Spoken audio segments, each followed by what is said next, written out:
we want to review something that I think is really important and that I think a lot of actors overlook it. I know that I overlooked this for a long time, and that's the idea of following a system and a checklist every time you get auditions. Professionals across every industry, and we always use the same examples, but I'll use the example of a surgeon. A surgeon is following a checklist. A pilot is following a checklist. And just imagine you went into surgery and you got the sense that your doctor was just kind of winging it. And he just came in, oh, okay, so what are we doing today? And then at the end, he was like, oh, crap, I forgot to disinfect my hands before I open this guy up. Or, oh, shoot, did we remove all the instruments from that guy's body before we I think oh crap, I think I forgot the scalpel inside him. Or a pilot, imagine a pilot not following a checklist. Yeah, even if you've done something 1,000 times, there's going to be a certain level of it being up here in your head, but we're human beings. We get tired, we get distracted. And imagine a pilot being like, oh shoot, we're about to land. Did I lower the wheels? Are the wheels down? I hope the wheels are down because we're about to land. Oh crap. You know what? I think, yeah, I got distracted. Maybe I didn't lower the wheels like that. It would be disastrous. So there's a reason why every profession, you think about engineers and architects building a high-rise building, you can't do things out of order. You do things out of order if things are built on a shaky foundation and things are going to collapse. So what we really encourage people to do is develop your own audition checklist so that you can really just go into autopilot mode when you get an audition from your agent. You get that email or something that you got on your own. You can go into checklist mode like a professional and do all of the things that you need to do as a professional that will result in your best audition possible for you at that time, which is all we can really do. We can only on our end be our best so that we raise our chances of booking that role. And there's a million reasons why you don't book the role, even if you had a great performance in your audition. But the thing that you don't ever want is you don't want to be thinking, oh, did I miss something? Did I put in the work? Did I spend the time? Did I overlook anything? Was there something not there? And that can happen if you're not following a system, if you're not, especially if you're feeling rushed or if you're doing it different every time. I think that's something that I struggled with. Sometimes I would spend a little bit of time. Sometimes I would spend a lot of time. Sometimes it'd be a few days. Sometimes it'd be a few hours. I was kind of half-assing it, whereas now I'm getting closer and closer to doing the same things and following that system. So we're gonna throw this up. This is a document we're gonna share here on screen. If any of you want to get a copy of this, just shoot us a DM on Instagram at Actors Audition Club, or you can email us lol@laughingvikings.com. And this is a template, an outline, but what we encourage you to do is use this as a jumping off point so that if you want an example, use this, but develop your own system. You want to get into your own sweet spot and your own rhythms and your own processes. So what we're going to show you, this is an example that you can complete when you get your audition requests.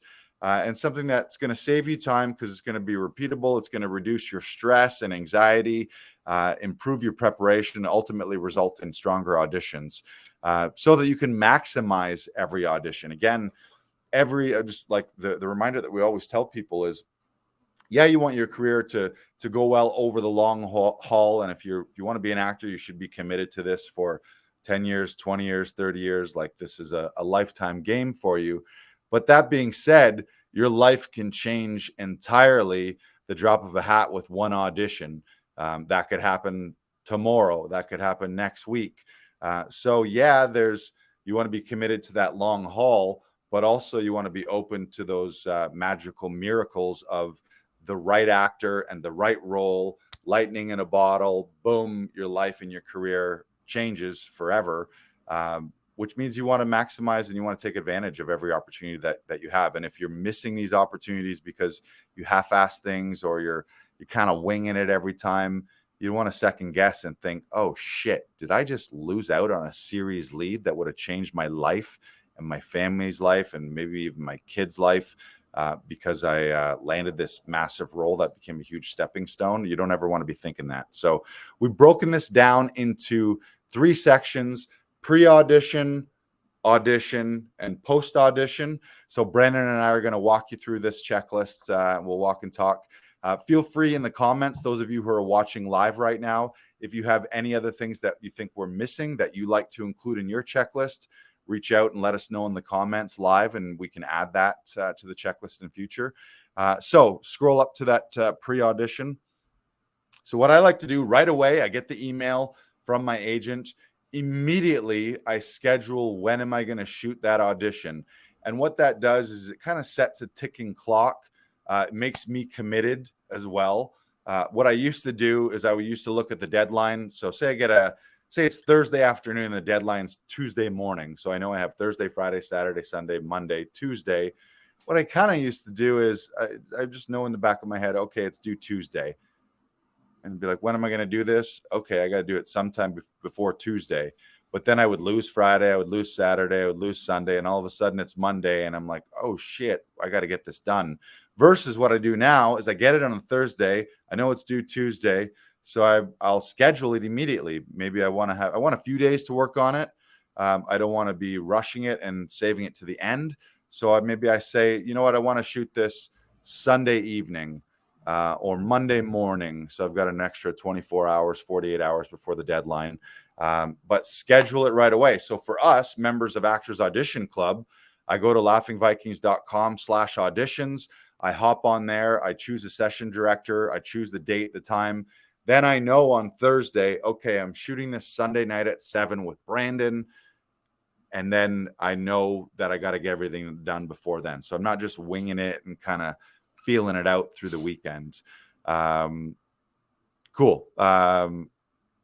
Yeah, that makes sense. I don't know if there's any, I don't think there's anything else to add there, but just setting it up so you know immediately, and that relieves a lot of stress. It relieves a lot of anxiety where you're not wondering and thinking, especially for people who don't have a go-to studio like Actors Audition Club. If every time you got to find a different family member and a different friend in a different place, and you always never know how you're going to get this done, you got to get that scheduled. And if you do that right away, you call your go-to person, you know where you're going to shoot it, you know when you're going to shoot it, and it just relieves all that stress, and you know exactly what you're going to be doing. Next, Brandon, you want to go over number 2 there? Yep. Did you schedule your text analysis, warm-up, rehearsal block times? Now, for me, I always like to work at night. So let's go with the analogy of you get this audition Thursday afternoon, and it's due Tuesday morning. What I would probably do is I would schedule to start doing some text analysis that night. So around like 8 p.m., 9 p.m., just do an hour of work, just working on the script, just going over each thing and things that pop out at me, things that I find important, things that I find interesting about that script. And then I would probably put it down, and then I would sleep on it for a night, and then I would go back to it the next night. And then that's when I would start my rehearsal process and like start going over it and start rehearsing slowly, just so that I understood the beginning and I was rehearing everything that I was saying. And then I would if we're scheduling this for Monday morning or Sunday night, I would make sure that I schedule myself a nice vocal warm up for a couple hours before the session, or a couple hours before you shoot this. So that way you're warmed up, you're ready to go, you're feeling like you're in your body. You've worked on this for the last couple days, and it's in your body. You've slept on the material, and now you're ready to go, and now you're ready to shoot. And just making sure that those steps are done, so that way when you get to that day and you get to that time when you have scheduled to do this, to shoot the audition, you're ready. You know exactly what you've done. You've done all your prep. You've done everything that you need to do, and now you're just ready to focus and be in the zone for that audition. Right. And those two things, like they're just scheduling that stuff immediately sets you up for success. One of my business mentors a long time ago in the corporate world always used to say, what doesn't get scheduled doesn't get done.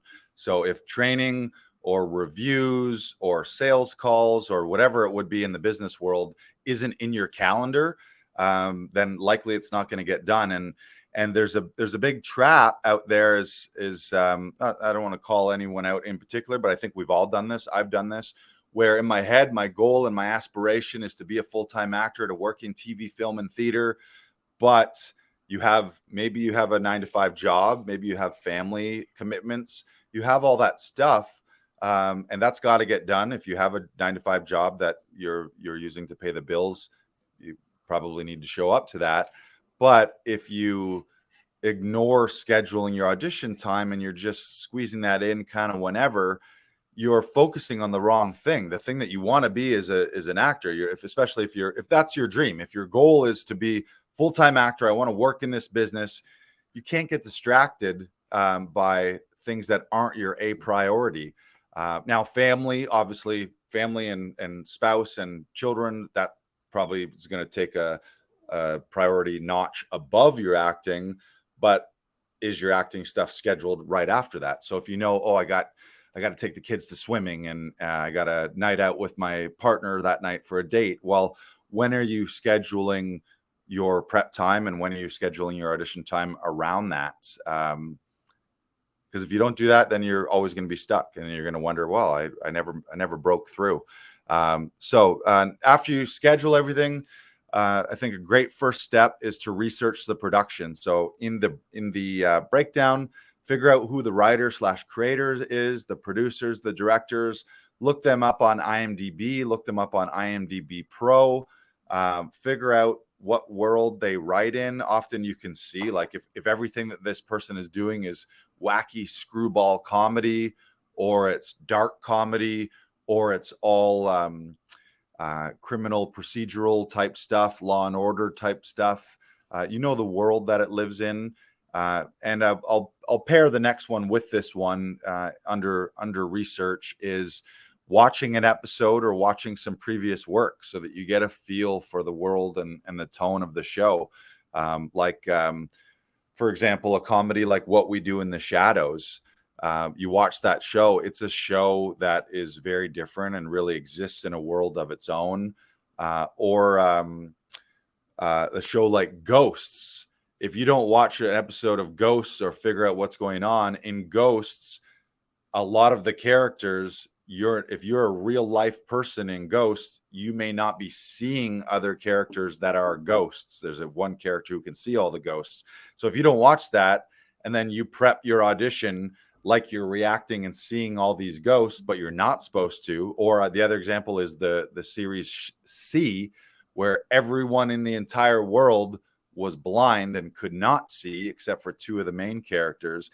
If you didn't figure that out, you're done in 5 seconds when you audition as a person who has functioning eyes and is visually reacting to everything like a sighted person would be. So you miss those research steps and you're just not in the world. It also just shows too, if you flip it, if I'm a writer, producer, creator, and I'm the auditioner or I'm the casting person, and all of a sudden I get a sense that this person has no fucking clue what they're even auditioning for, even if they do have a great performance. I mean, it's going to be hard to have a great performance if you don't know the tone. Or another example is a show like Fargo.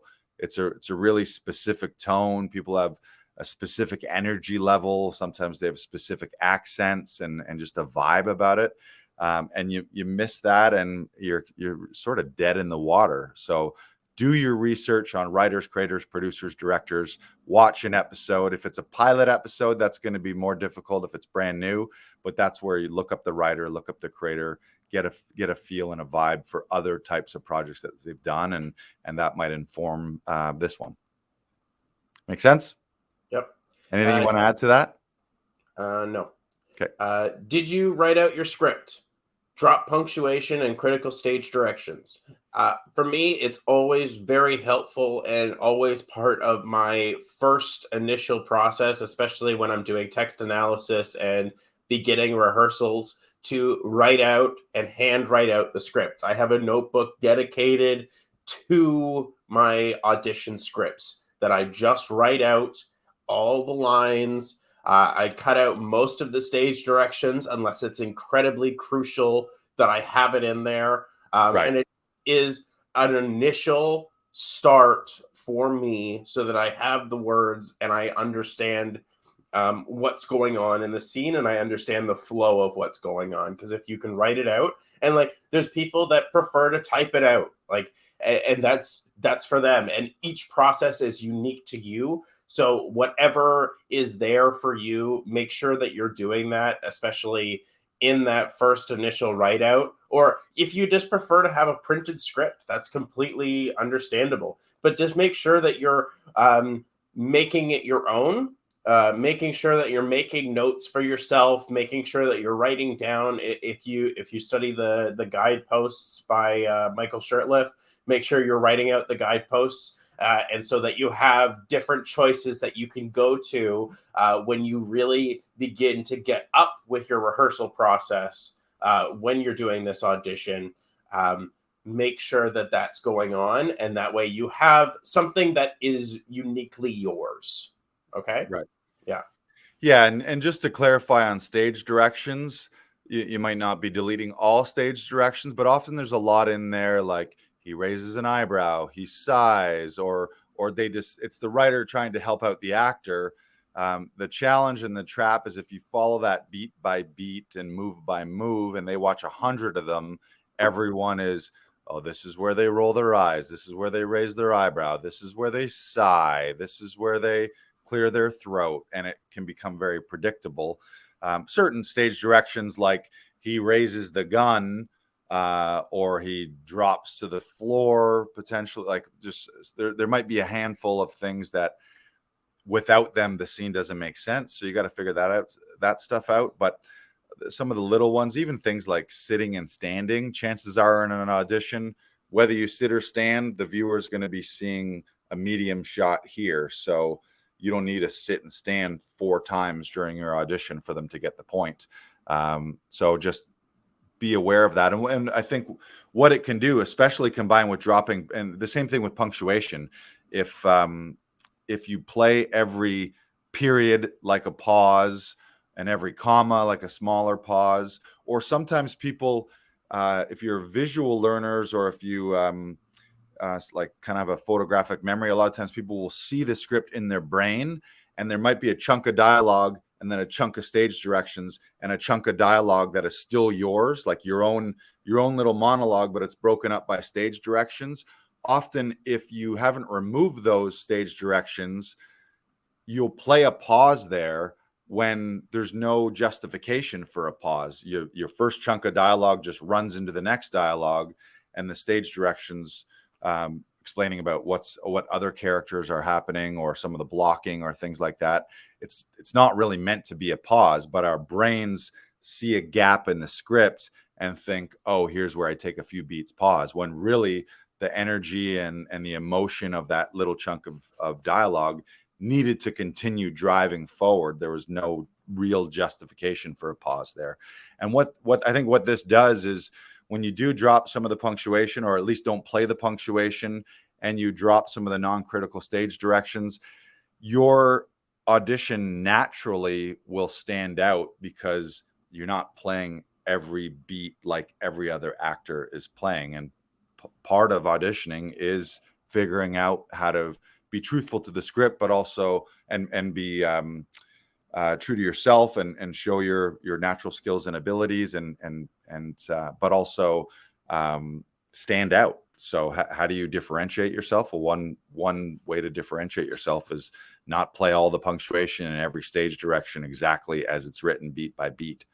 Next, I like to start thinking about wardrobe. Maybe I don't do this right away, but I start to have an idea, and being specific, some specific wardrobe choices, and hinting at the character. Yeah, if you're playing a knight, you don't need to have a full suit of armor, obviously, But if it's a period piece, you got to be thinking, okay, I'm not going to be wearing a Nike shirt with a big fucking Nike swoosh on it if I'm supposed to be in the 1800s.